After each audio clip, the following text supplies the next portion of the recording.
যতদিন বাংলাদেশ থাকবে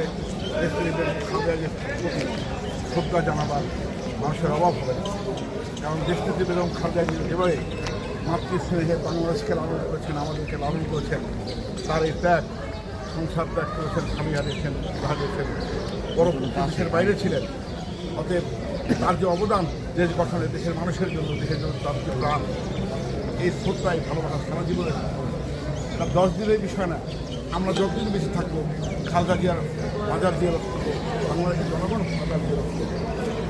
আর আপনারা যেটা বলছেন যে বিএনপি আগামীতে কীভাবে চলবে, আপনারা জানেন যে শহীদ রাষ্ট্রপতি জিয়াউর রহমানের জ্যেষ্ঠ পুত্র তারেক রহমান, যিনি শহীদ জিয়ার স্বাধীনতা ঘোষক এবং বাংলাদেশের সবচেয়ে জনপ্রিয় রাষ্ট্রপতি, আর দেশটির বেগম খালেদা জ্যেষ্ঠ সন্তান।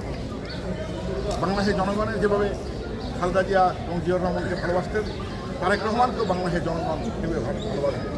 এবং প্রতিহিংসার কারণে গত 17 বছর তারেক রহমান সাহেব দেশে ছিলেন না, কিন্তু এদেশের মানুষের প্রতি তার ভালোবাসা, এদেশের আন্দোলন সংগ্রামে তার ভূমিকা আপনারা জানেন।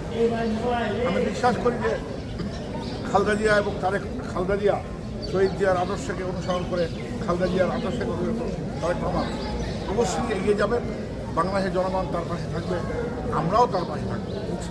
একটা শেষ প্রশ্ন, সামনে নির্বাচন আসছে, নির্বাচনের আগে আমরা দেখতেছি যে রাস্তায় বা জনমনে ভয় ধরানোর জন্য অনেকগুলো মানুষের উপর গুলি চালায় হত্যা করা হচ্ছে। বিএনপিরও একজন নেতা কয়েকদিন মারা গেল, তার পিছনে হাদি মারা গেল, টার্গেট করে মানুষ মারা হচ্ছে।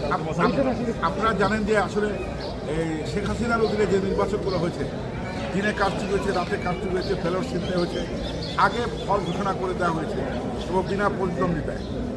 যেহেতু আগামী নির্বাচনটা অবাধ নিরপেক্ষ হবে, সুস্থ হবে, এটাকে বিতর্কিত করার জন্যই দেশি বিদেশি মহল উদ্দেশ্যপূর্ণভাবে এইভাবে হত্যাকাণ্ড ঘটিয়ে বিভ্রান্ত করার চেষ্টা করছে দেশের জনগণ।